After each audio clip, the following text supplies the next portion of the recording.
I want to address what David Bohm has said in this video. What he points at as the origin of man's problems and residing largely in the ego. And it is described in terms of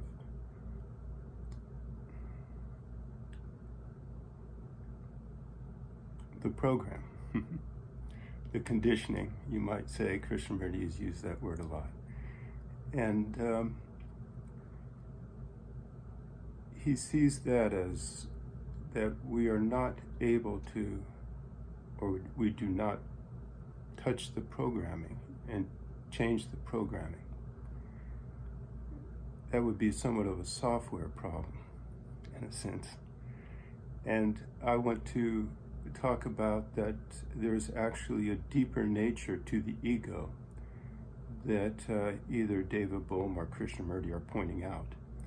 And because both of them look at the software, what you are thinking, the particulars of what you are thinking.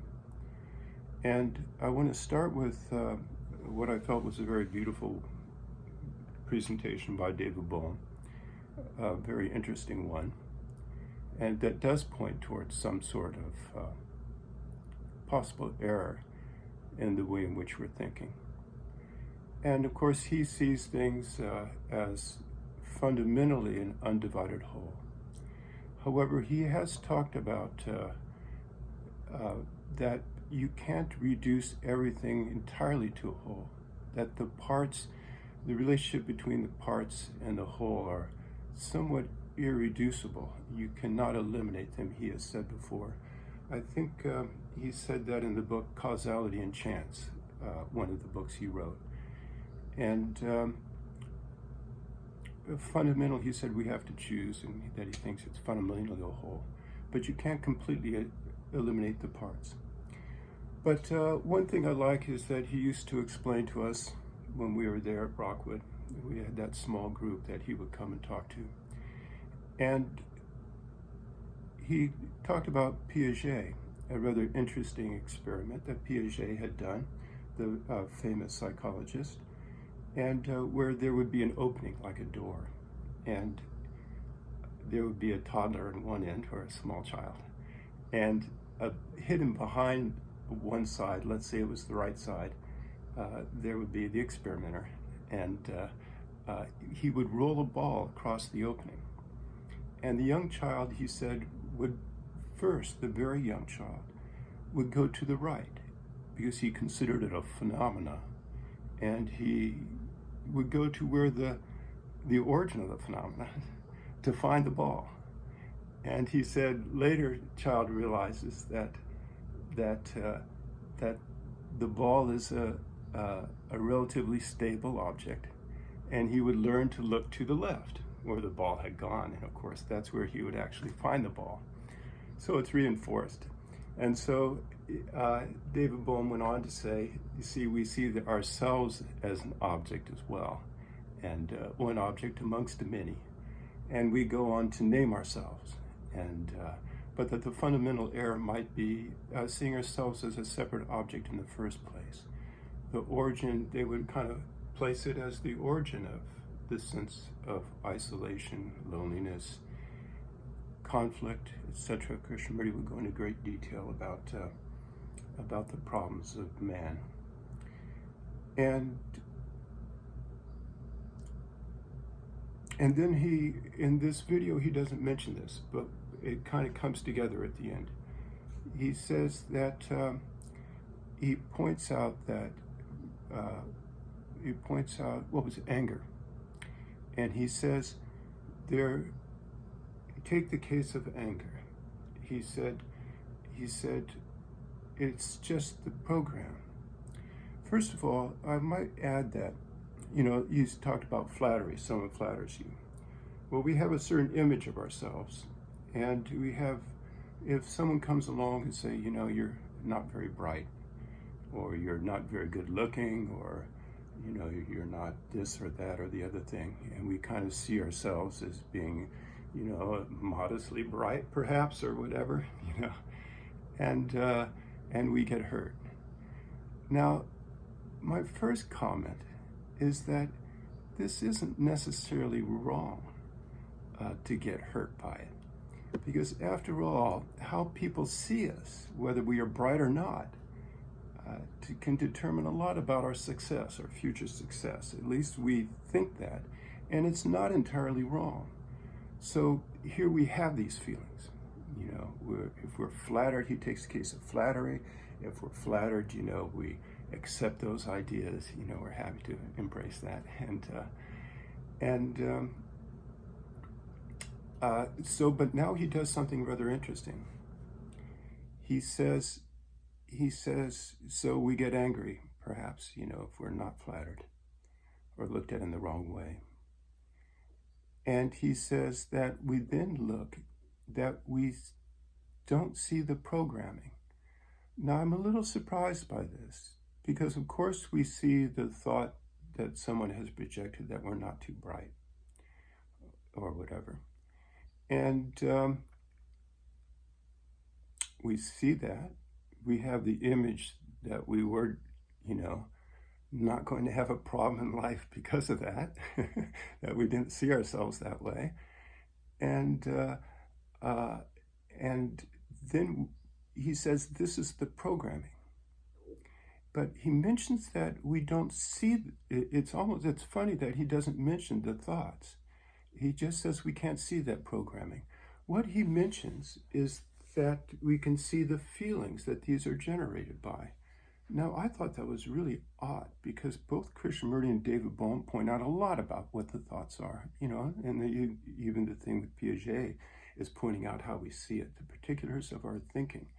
And can we not see them? Of course we see them. We see what the person is saying about us. So why was David Bohm only talking about the feelings? He says the body is showing some fear and anxiety.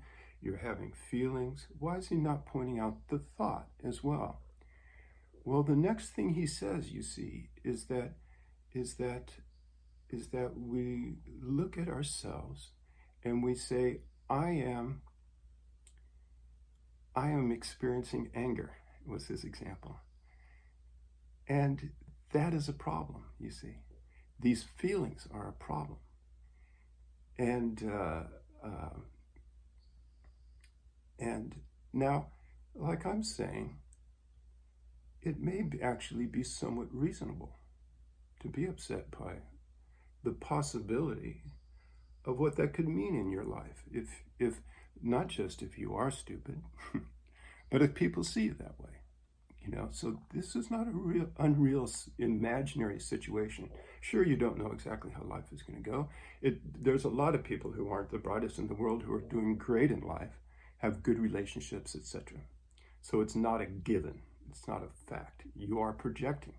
But in some ways, these aren't all unreasonable projections. It affects when you're in high school, and you're very sensitive to all these things. It affects your social circle, how you're seen, and which can have a lot of effect, especially at that young age. But it was very interesting that he's pointing at the feelings, because he's pointing at the entity of ourselves, seeing us as this entity in distress. You see, he's pointing at the feelings. And that's why I brought up Piaget, is that we're seeing ourselves as in this state of anger. Now, he says there are two solutions to this, neither of which work. He says we can justify our anger, say I'm justified with it, and then I don't know what hopefully you're not going to strike back in anger, but you might say some rude comment back to the person, or et cetera, et cetera. And the other, he says, is that, what was the point? I think he said that you deny it, I believe.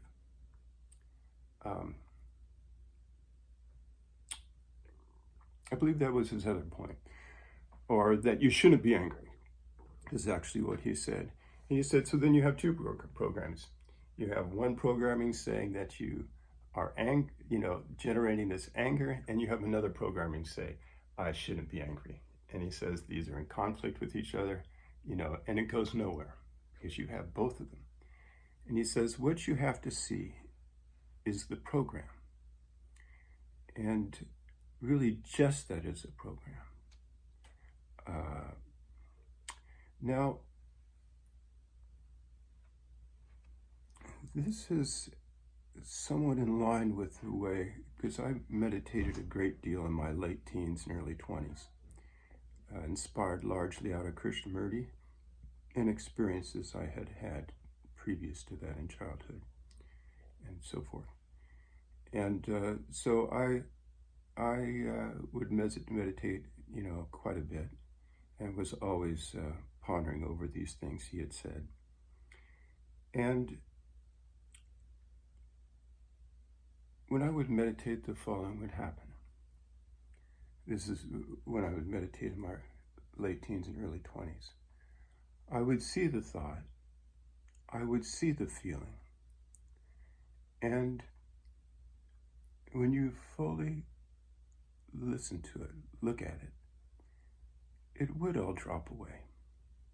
And I would assume I was somehow, you are seeing the program. It is somehow, your awareness is touching it. And he said awareness is the mechanism, you see, is what eventually liberates us from this.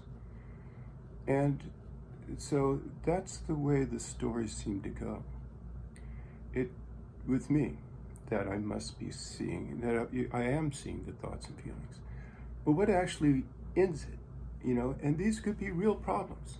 There could be a problem with school, a real problem. And you could be stressed over it. You could have a problem with your job, with money, all sorts of real problems. And so I would go and sit someplace by myself and just listen to all these thoughts and feelings. And because I felt truth was beyond all these problems. And so I felt I could look at everything, anything, and eventually get down to the truth. And of course, I was greatly influenced by Krishnamurti and David Bohm. Now, what I would say was more deeply happening, I see that so clearly, and I think people do, in David Bohm. He's such a beautiful man. His true compassion for people. He's doing this, his search for physics was out of compassion. And he has no guile, no motive, no alternative personal psychological thing in it. You can see he's just truly serious about the problem, that it's a meaningful problem, that it's an important problem for man. And you can see this, it's beautiful in him. Now, I think it is that which is actually ending it in these problems when he looks at it. The interviewer actually asked him, if he could do that. And David Bohm said very directly, yes, he could touch it and end it, he said. He said, not that I wouldn't have to go back again and, something else comes up and you have to look at it again, go through the process of being aware of it and opening up. But I feel a lot of it is that, when you are looking at something like this, first, it takes some time, maybe even some form of insight, some sort of motive, some sort of knowing that there's something deeper that allows you to look at your suffering, because there's suffering in this. If you can't face this suffering, you won't have the sensitivity to actually see what's going on. And so that right in itself is half of the solution at this point for this kind of suspension of these problems. Because you see, there's something, someone has said something about it, and you resist it. Whether you go toward anger or justifying, you don't want to feel that. The idea that generated it, you want to resist it. And so there's this movement of resistance or attraction toward the ideas. Now, you see, when you're meditating, when you're looking at it, as David Bohm is talking about, he's not resisting it. You can see that in him. and that he's looking at these feelings, he's looking at these thoughts, and in the process you're not resisting it. That very movement, you see, is the end of it, right there. Because the whole reason it perpetuated in the mind is because you're resisting it. Now, to some extent, there's a certain reasonableness in resisting it. If I'm saying things that are stupid, irritating to other people, something in my personality that's making me lose friends if I'm in high school, and it's real important to me, and then you want to search for it and you want to end that behavior. It's not entirely unreasonable. However, when it's actually occurring, these feelings and thoughts, and you're looking at it, and you have this interest, and you can call it interest, compassion, love, you can call it love. Because I don't think a person would undertake looking at their suffering, at the depth of their suffering, for their own psychological health. That's why it rarely happens. And I think that's why Krishnamurti spends so much time looking at the world and saying, you are the world. See all the violence in the world, that's in you. A lot of that is simply not just a truth at some levels, a truth at a far deeper level than he's talking about. But it's partly, I hate to say it, a motive for looking at yourself, saying, look, this is serious, guys. And you may be able to live with it, but look what's happening in the world with the same things that we're living through. So now, what David Bohm is coming upon, and now I'm going to talk about that is limited. And I don't want to say David Bohm is limited, or whether or not he's coming from this earlier phase of the dissolution of the ego. There is a far later, deeper dissolution of the ego, one that David Bohm is not pointing at. Neither is Krishnamurti. Now, of course, Krishnamurti goes beyond that and will point at something far deeper, the sacred. But he doesn't talk about, I don't think he knows what the deeper ego is, either of them, because they've both failed to point at it. They point only at the software. Now, what I'm claiming is that there's hardware, that this notion, this experiential feeling and notion of an individual is not created by our thoughts and the responding feelings.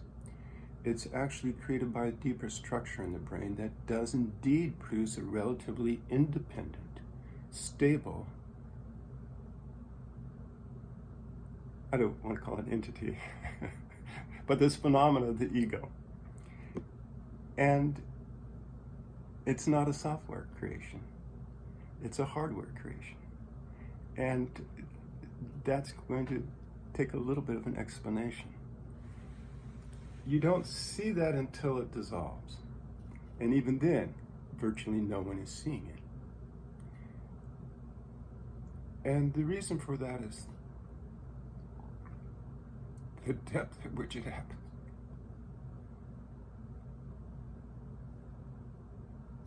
We are not transformed, as Krishnamurti points out very clearly in The Awakening of Intelligence. We are not transformed by these insights. He talks about a complete insight. And I would say if it's a complete insight, if you actually see what happens, not just the extraordinary thing you come upon, but when you see what I'm going to claim is an extraordinary thing, the ego in the first place was extraordinary. I'll tell you, describe what the ego actually is. It's deeper ego, and it's absolutely extraordinary development. And the insight, if there was an insight, it was in the very creation of this ego. And that what was actually produced can transform. And the end of so much suffering is possible. And the depths you come upon when that is done. The sacred, everything Krishnamurti's talking about.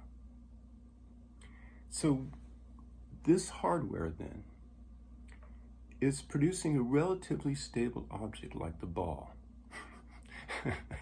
But of course it's going to involve, David Bohm uses the word structure, which is very interesting because there has to be some sort of hardware structure in the biology of the brain for the energies of consciousness to be moving in the direction, in the way in which they're able to do when there is an ego.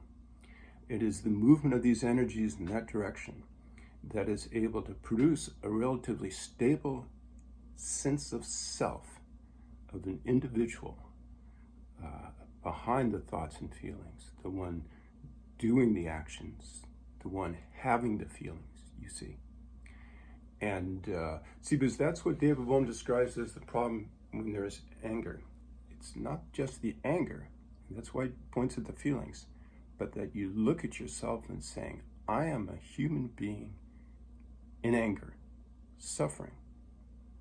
And that is a crisis in itself. Because of course the anger is going on for certain reasons, and you're struggling with something. But you now look at yourself as an object and see yourself as this person, this conscious entity, which is having this suffering. And that's not altogether wrong. And the true depth of the resolution of the problem actually transforms that. So there is a relatively stable object there. And that object is formed by the way the will and what the Hindus call prana move through the brain. These energies, how they move through the brain. And there must be some sort of biological transformation to change the course of these energies and to end that not completely, in that relatively stable phenomena of what we're experiencing as myself, you see. Now, all that is true about the image. We have this idea that there is a self and all these images of ourself. That's what Krishnamurti and David Bohm continue to point at. The subtleness of the image of self. And that they point a little deeper and say that when they talk about the difference between, can we see thought just as thought? And by the way, you would have to be able to see feeling just as feeling. Good luck on that one. That's the tough one, you see. That's what people won't do. People won't look at the feelings. And perhaps they see no resolution in it. That's why I think some sort of early experiences of seeing the transcendent is useful in that regard, but not required, not necessary. And so anyhow, you need to start by opening up to these things, and you learn that you can face them, that you can have this experience, open up to completely, and it is possible to get lost in fighting it. And so this might be a gentle operation over time of learning that you can look and see these things. And eventually, you see, I think what Krishnamurti and David Bohm see, because, I never felt I was looking at myself. I always felt as though I was looking at consciousness. And the consciousness identical to every human being, you see. So there is real compassion for what's happening to everyone. When I started looking at this, I was in high school, didn't have too many problems. Oh, I had problems. But I didn't do it for my own psychological health, you know. But, and no one would go through this for their own psychological health, period. It might be forced. I don't know if it can be forced upon them. So anyhow,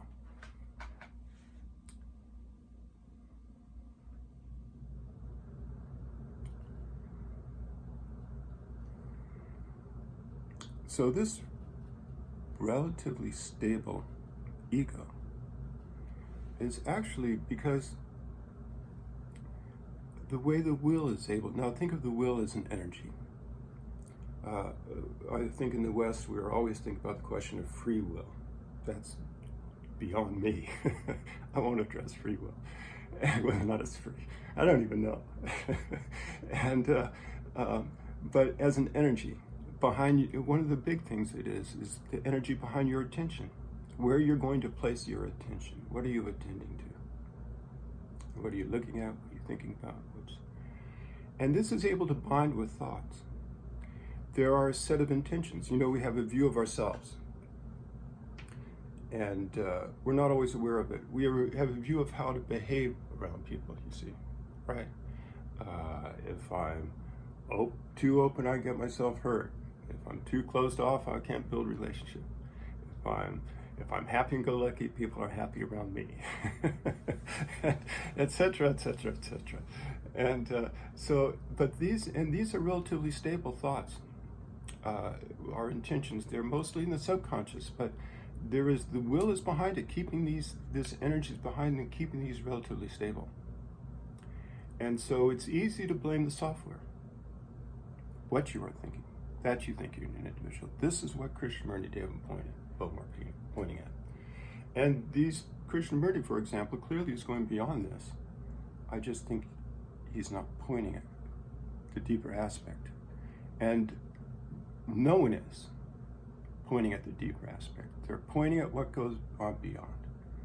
And but they don't see the mechanics of it. And really essentially what the ego is, and that makes a big difference on your approach.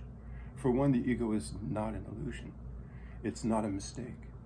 It's relatively stable, as stable as that ball that rolls across. We live our whole lives with that thing. And most people do. And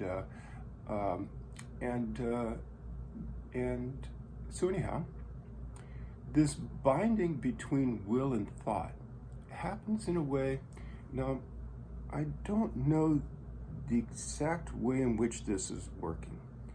The important thing is that it's mechanical. It's a matter of the way the energies move. And there must be a structure behind it, allowing the energies to move that way. Because after the transformation, they are not able to move that way without damaging the brain in a way that can take weeks to recover from. It's such a great change in the way these energies can flow. One of these things, so what this binding between will and thought does, this continuous binding, which we take for granted, is one of the main constituents of the ego. It produces this relative stability. It keeps those thoughts, those ideas of who we are and how we should behave in the world, how we should treat others, what we should be doing, etc., etc. And it keeps these at a certain forefront.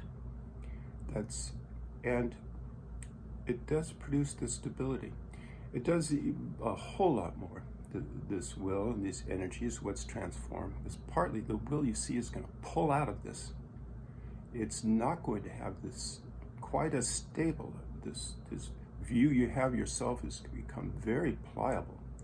And the suffering, I'll talk about that later, the suffering is incredibly transformed. And so one other thing this will is able to do is to observe yourself. This is a shock to people who meditate. And because that is one of the reason the ego was created was so we could control ourselves. Now, I know modern days are questioning, civilization and talking about this civilization was no better than the past, that we wiped out this civilization because we thought ours was better, and there's a lot of poor views on civilization. But I tell you, civilization is incredibly important. When you get angry, you're not supposed to hit people. That's our civilization. And the animals don't restrain themselves. They don't have a view of themselves and ask themselves, who am I? Am I a good person? And it is with this view of ourselves, what we want to be. And as Krishnamurti points out, it's in conflict with what we are. See, he points out this division. And however, we are moving a step up from the animals. This division is important to rule over our anger. Is it the resolution? No, it is not. Is there a wholeness that is possible? Yes, there is. See, and Krishnamurti talks about that. And interestingly, one of the greatest pursuits of this ego is to come upon that wholeness again. Of course, it'll be absolutely different because we're not going to be whole like the animal.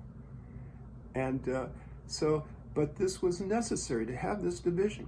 And it's mostly within so there are certain urges, feelings, impulses that arise from anger and so forth that come largely from our subconscious, and mostly in our conscious mind, you see, these images of how we should behave. This is kind of like Freud's superego. And what Freud would describe, some of this is the superego, both the superego, Freud's superego and ego are transformed. But anyhow, so we modify ourselves. That's why there's a division within us. And there's the possibility of an ending of this division. And the ending is deeper than what's happening in the software, what's happening in your ideas of essentially what you are, whether you're an entity or whether or not you're one with the universe. It's not the ideas that are transformed and no insight. And the insight is not fundamental. Krishnamurti puts a lot of emphasis on insight, and that it's very valuable. But ultimately, he talks about a complete insight, and it is not of the form of the insights that are commonly talked about. It's something, like I say, that complete insight happened when we were created. Because both the state before and the state after, both the ego and the transformed state are so extraordinary. The idea that it came about, the ego came about from a mistake, once you actually see it, it's more than just the ability to control yourself. Because how this functions, you have to realize we're a conscious human being. And when this structure changes, it's the entire experiential dimension of consciousness changes. It is because consciousness is a whole, that when you change a structural function of part of it, the entire dimension of consciousness changes. When I first came upon this, I could not believe that a human being could live in such a state. It is quite a different state. But the software doesn't change, hardly at all. And you can see that in Krishnamurti's life if you read the biographies, actually. If you read the problems he continued to have long after his transformation. Well, I don't know how long after his transformation, but for a while for sure. And because the whole terms in which they describe it, it's an interesting thing. It's interesting reading his biography, the biographies about him, because the whole way in which he describes it is largely about this conditioning. And then you look at his life and realize his conditioning hasn't changed as much as you would suspect from someone who's claiming this transformation of consciousness and now in touch with the divine. And that's because the ego is not what he's pointing at. It's deeper than what he's pointing at. And he's transformed deeper than what the intellect can point at. Deeper than the images, the most fundamental, subtle images you have of a self, of there being a self, an entity, you see.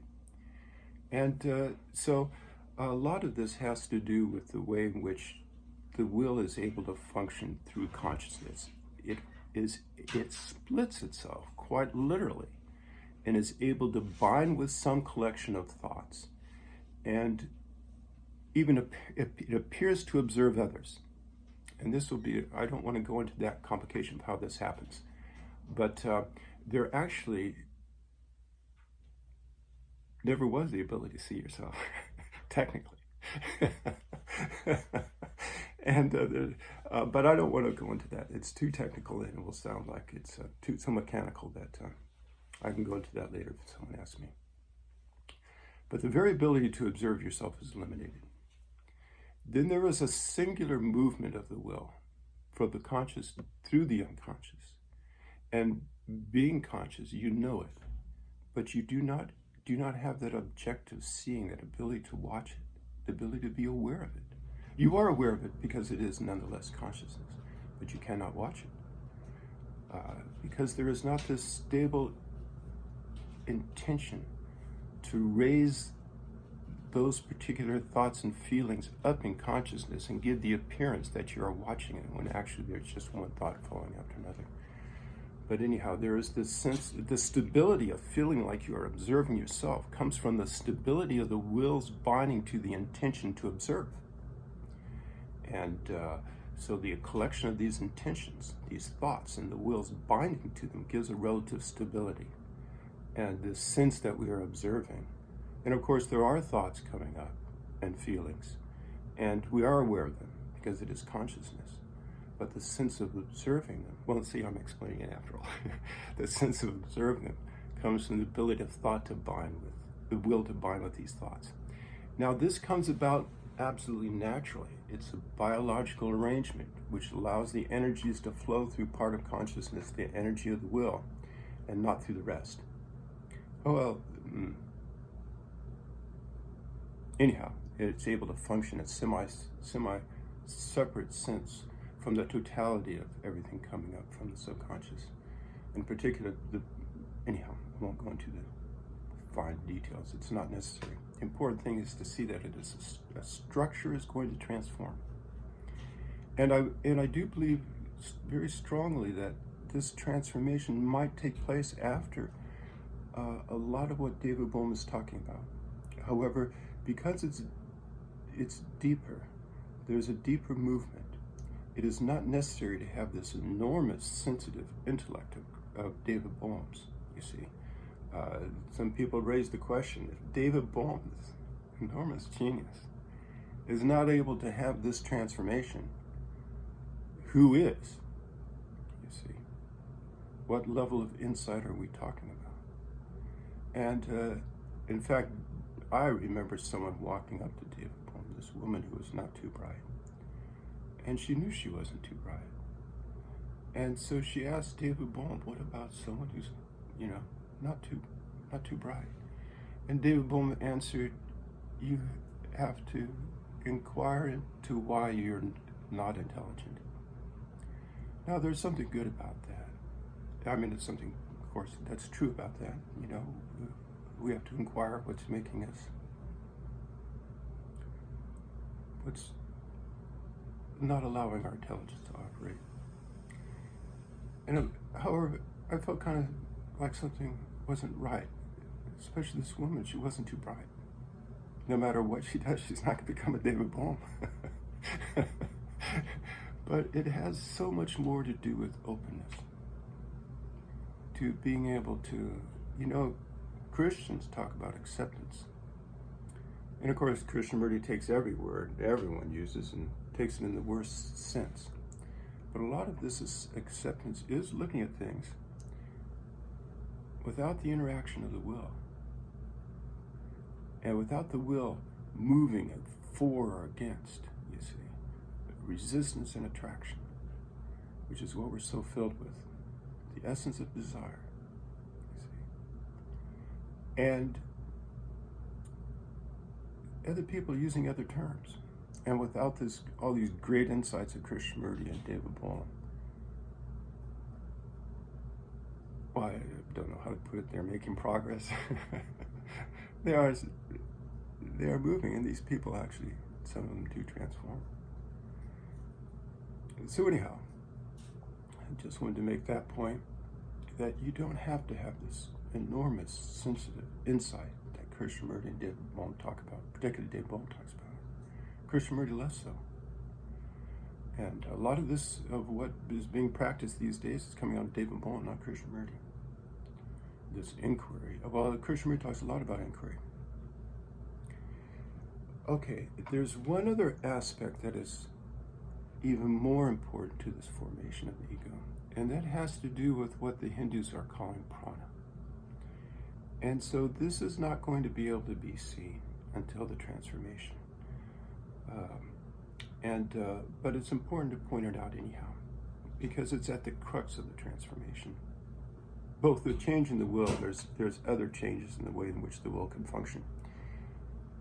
But the most and not being able to see yourself, observe yourself like you used to, especially if you meditate, you know, a great deal. It's really the end of this wheel being able to bind is the end of the division between the observer and the observed. Krishnamurti first says, the observer is the same as the observed. And he points out the content of both. And he's right in this. They both have the same content. They both are composed of thoughts and images. And the same ones even, virtually. How you see the object has a whole lot to do with your perspective and so forth. So, and then he talks about the observer is the observed, but he's only pointing at the content. He's only pointing at what you are thinking. He's not pointing at a deeper structure, at least when he dissects it for the benefit of people. That's what he's pointing at. And then he says later, no observer and observed, just observation. See, this is what happens. Now, the way Krishnamurti lays it out, it's almost as if when this happens, you see, you're one with everything. And there are all of these problems of conditioning end, because he puts it only in terms of conditioning, only in terms of the thoughts. And you can see in his own life, if you look closely at these biographies and read a variety of them, you see that this conditioning did not end. Well, to some larger degree, I think it did. And I think he talks so much about it because it was a struggle in himself. And one of the biographies claimed this, that really what he's talking about are the problems that he himself is having. And after the transformation, there's a need to look at some of these things, but you can't watch yourself. It's done quite differently. And so anyhow, the other important, even the most dramatic of the transformations is what happens to what the Hindus call the prana. Now, the Hindus talk about two energies of consciousness. They talk about several, but the central ones are the Kundalini and the prana. And of course, the Kundalini is talked about in terms of enlightenment. And of course, when Krishnamurti was sitting under that tree, there he felt like daggers were pointing in his head, and which is, I've had those experiences. That's the way the Kundalini feels when it's piercing through the chakras, the crown chakra in particular, or even before it actually activates the crown. Anyhow, then there's something more subtle. There's a couple of more things more subtle, but one of them is the Hindu prana.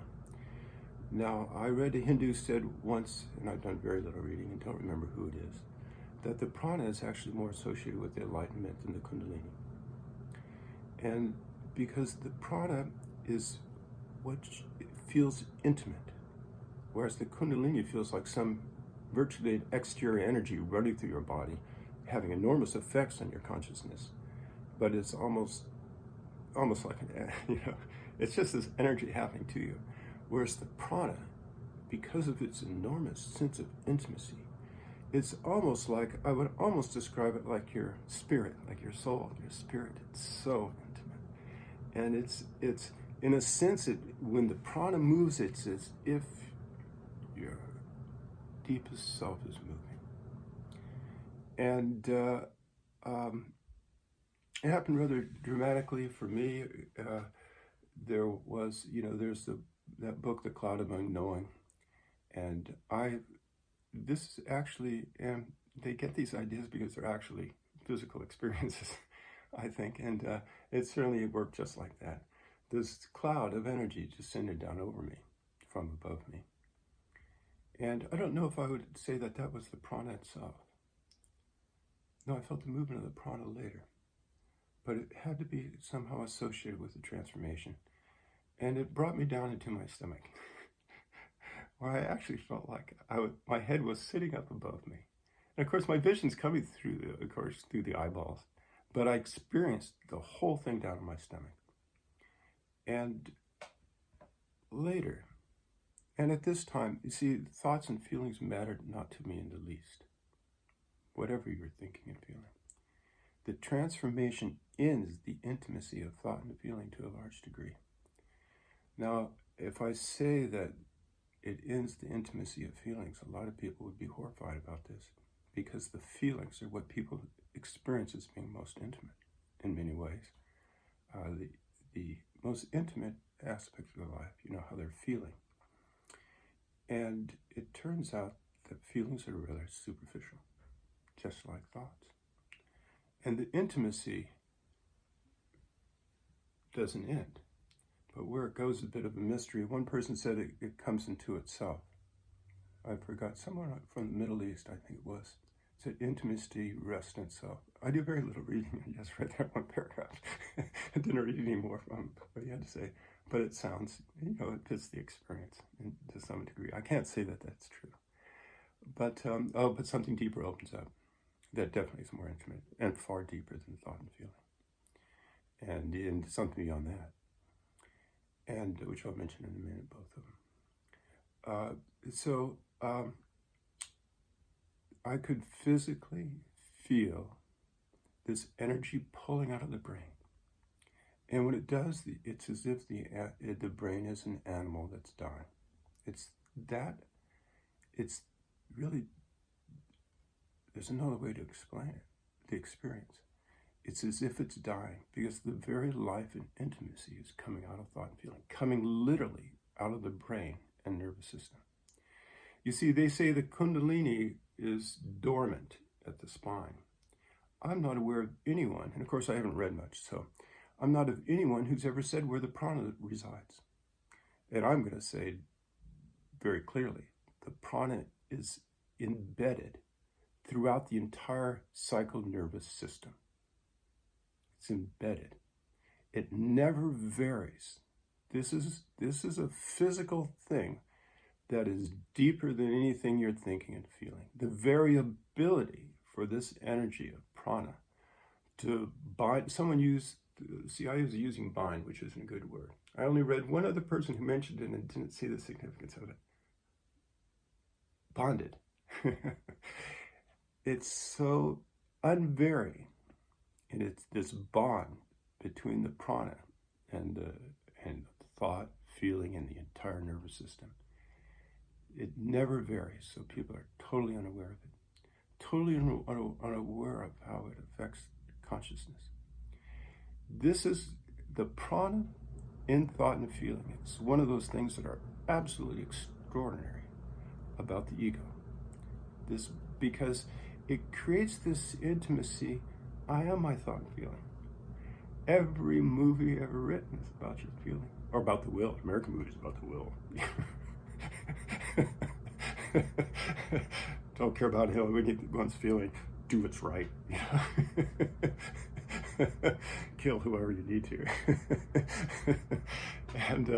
But anyhow, it's all about the feelings. Because they're so experienced, so intimate.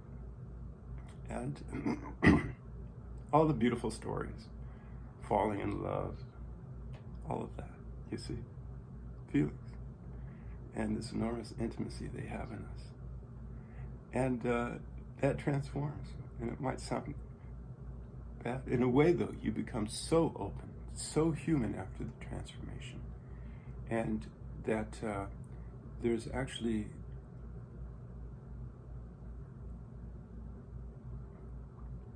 a different appreciation of feelings, and you could fall in love more than before because you're so open, and it makes you more human, not less. But all the beautiful stories are written from this intimacy of feelings, and that is transformed. And what comes about, the state that comes about, is described well in the Hindu phrase, being consciousness bliss. Now, a lot of people talk about being these days, and they're talking about being present. And you're able to be present back before the transformation, able to be aware. Once you're open to your own thoughts and feelings, you can be more open to others. Once you're able to look at yourself, your feelings, you can look more completely at other people. And you can deliberately make sure you do. That's part of the function of the ego. afterwards you lose that control because you cannot edit yourself, and you actually become a little bit more of a bother in some ways. And Krishnamurti went through that phase. It's written right there in one of the biographies. But it's so easy to read over those things and not notice them. I reread a little bit of it, and it was funny to find some of these things in there. And because they all go together. It's interesting. Once you go through the transformation, you see everything Krishnamurti is talking about in a different light. And so many things he went through that look so bizarre. And of course, there is this prana. And it's the very fact that it could bind with thought and feeling. That's what gives the intimacy. That's the real, where all the problems from the ego come, because feelings are so darn intimate. You wouldn't think the resolution to the problem would be partly to do with this intimacy of feelings. Who would want it when feelings are your source of intimacy? Who would want that to change? It's never dreamed of, because the intimacy never leaves feelings. You see, this binding between the prana and the nervous system never fluctuates, and so people are totally unaware of this movement, of this energy, and the structure in consciousness. You see, it's a transformation of consciousness because it will become unbound. It still hovers over it to the large extent, even though it can leave the body, this prana, with a partial collapse of consciousness. It's awful. But it hovers over the chakras. Why the chakras? I read once, I did very little reading about the chakras, less than half a book.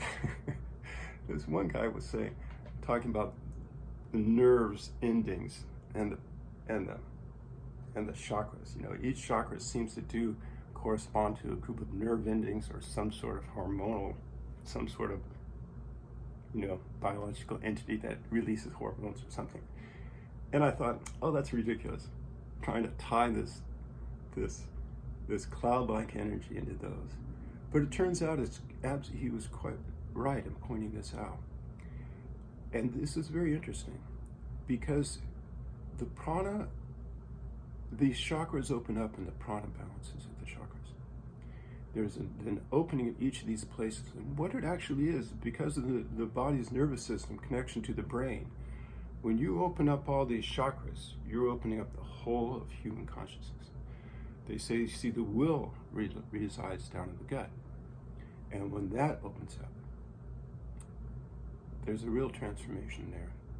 And in each of these chakras, once they're balanced, each of these chakras, you're able to look out beyond consciousness. You're able to see what is sacred out of each one in its own way. Until every dimension of a human being, every dimension you know of, is able to contact God in its own ways. So there is this. So these chakras, I'll finish with the chakras. And then there's the heart chakra. And there is this way in which the feelings, the heart, can open up so completely open up beyond feeling. And there's this kind of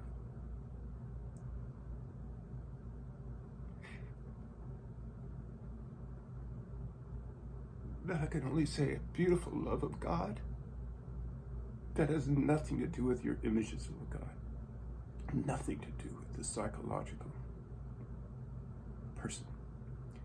This love. And where feelings are kind of like the outside, and this pulls into the purity of the heart, beyond feeling. And so anyhow, each of them are able to open. When this opens up, it's just like they say, you see God. And this is a seeing experience when that opens up. It's why they have a third eye. Of course, you see nothing. You don't see anything. And how it is that you know you are seeing God is actually something extraordinary. And it points to an aspect of what they are calling mysticism that Krishnamurti has never talked about. He uses all these words in the worst possible way.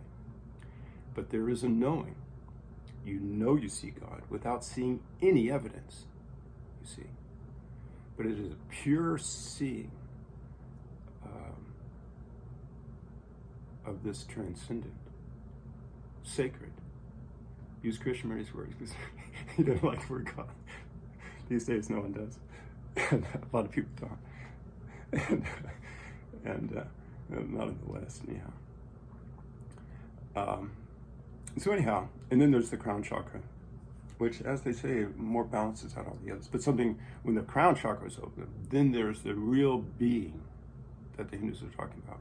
Now, there's being conscious bliss, and bliss. Let me talk instead about just peace. Bliss is not a feeling. Bliss, there's forms of bliss, no experience at all. Bliss. Bliss goes to the end of consciousness. But I don't want to go that far yet. So there is peace. Let's start with being conscious, peace. And so there is this peace. And the difference between this sense of being and peace is that neither came in through the senses or the intellect. And there's no confusion about it. When these chakras are fully open, when the human being, when one's consciousness is fully opened, and I'm putting that, the chakras are open.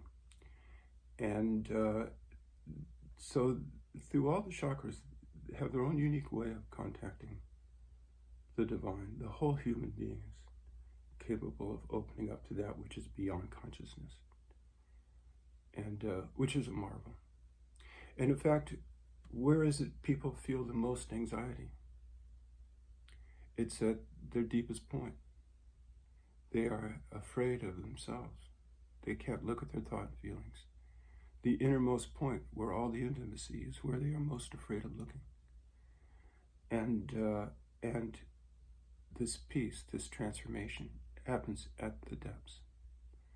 So that it is this deepest point, right where you had most wanted and most needed, that comes upon this peace. And it is as if the rest of your life, you are floating on this cloud of peace. Now, thought and feeling go on, and the world is a pain in the neck. This peace is at your deepest point. But anytime you encounter a problem, you see, anytime you have these disturbing thoughts and feelings, it now becomes far easier to open up to them completely. And the further you open it up to it completely, the more completely you come upon the peace. And that is an extraordinary resolution to existential anxiety. All the things that existentialists point out are resolved in this. And the existentialists do a good job, if you remember, pointing to man's various sufferings. I hate to even suggest reading them. It's so dire. They'll talk about resolution, and then some of them talk about being, which I find rather remarkable. They may have come upon it, you see. I'm not sure they understood it. But some of them may have. And I haven't read much about them. I read a book about them, Irrational Man, really good book about them. Introduced existentialism to America, and it's one of the fundamental books. It's quite interesting. And so anyhow, this is the transformation of consciousness. And it is not a resolution to all your conditioning. All of that turns out to be superficial. Important, because that's going to affect how you treat people. You see, it's going to have a lot of importance. You want to clean that all up. And it's not easy. Krishnamurti talks about insight required. And the reason he does, because it's at this point, after the transformation, you cannot modify things yourselves, in yourself. You don't have that ability to divide yourself. Your will is a single movement, and thus you are truly one in a way you would not expect. your whole consciousness moves as one. Oh, and when the crown chakra opens up, something beautiful happens. A couple of beautiful things. One is that it unites all the chakras. It makes consciousness singular.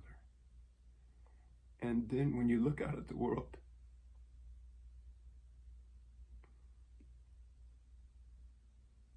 there's this one being. Now, when I saw it, it's a marvelous thing to be one with nature in a way you never would have expected. This isn't the oneness you can have before this. It's a whole different experience. Because the deepest point of your consciousness is one with the whole of consciousness. And that includes the senses, because the senses are being known through consciousness, which is a big discussion in itself. And so everything you look at there is only one consciousness. However, the funny thing is, I understand the Hindus saying they are God. When you're one with all that, one with that divine, you see, one with that marvelous, one with nature, in a way you would never, when it's at your deepest point, its deepest consciousness goes, the senses are there, and that you are one with that. And so it's rather lovely. However, the funny thing is, it smacks not of the ego. And this is where a division needs to be made that Krishnamurti would not make. Every time he talks about the ego, he talks about your thoughts and feelings. And he refuses to talk about a deeper self. However, there is a deeper self. That deeper self is consciousness itself, not the thoughts, not the feeling. Consciousness. And I'm not going to take the time to say what the difference is. But so when I look at this one being, it is myself. Not myself because I identify with it. Not because I say this is some sort of intellectual identity. It's not an identity from the intellect. It's a seeing of the oneness of consciousness. Consciousness is then one. And to see these, to have these feelings at the most intimate point of one being. Now, so I look at that and say, when I see this, when the Hindus look at this, they say they are God. There is one consciousness. And now you have God consciousness, you see. You are one with the universe. The experience is that. And this oneness has consciousness at the root. It's a oneness of consciousness. Has nothing to do with what you think, whether or not you think you're a separate individual or not. It's not some insight that you're not a separate individual. We're way beyond that. And of course, when you get to this point, it's absolutely clear. There's no question of, oh, maybe there's some subtle thoughts and you don't see it. At this point, that's not the case. It's just obvious. More than obvious.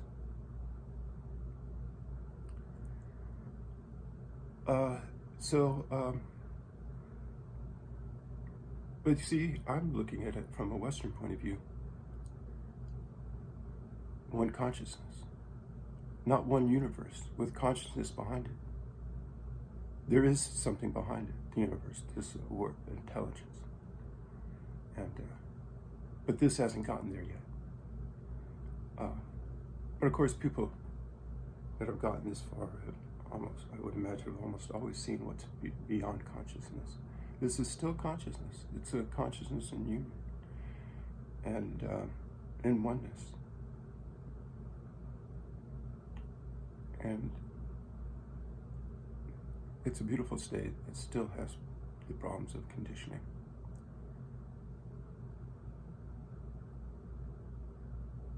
well, I guess it goes far enough. It addresses the point of what the ego is, you see, as this structure, and that this structure transformed. The way it was, the ability for prana to both bind with thought and feeling the entire nervous system and to release itself from that is an extraordinary creation of this prana, of this energy, and the structures behind it that allow it to be embedded in thought and feeling. And there is a movement I did see once, and I don't have great clarity about it, a movement that is binding this with thought and feeling, this prana. It does have a rhythm, like the surface, as if the surface of a drum is being beaten and vibrating, which I think is a little interesting because some people talk about vibration. I haven't read much about that. The vibration changes. And so, so anyhow, this prana is extraordinary creation, where it's not our individual insight that, it's not like a human being needs to come upon this extraordinary insight that Krishnamurti talks about. There is an extraordinary thing. The insight is already laid down in our creation, in the creation of the prana, in the creation of the will's ability to bind with thought and feeling. This is the creation of the ego, the deeper ego. And it is what is transformed. And yes, it's important to change all the conditioning, the thoughts and feelings. But when you don't deeply suffer, you're not a problem in the world. You can irritate people. You can say the wrong thing at the wrong time because you don't edit yourself. And you do have some conditioning. But you get over anything easily. And the bigger the problem, the more completely consciousness faces it, and the more beautiful is the resolution. The more you suffer, the deeper you look, the more you are pulled to your depths. And then you're very open to the transcendent, to the sacred. And so anyhow, the point is that I'm trying to make here. The ego is not put by thought. The ego is not undone by an illusion. That's rather superficial and needs to be straightened out, but it's not the deeper nature of the problem and not where the deeper resolution takes place. It's a structure, and there must be some biological structure that allows the energies, the will, the prana, the kundalini to move or not move the way that they are moving. All right. Thank you.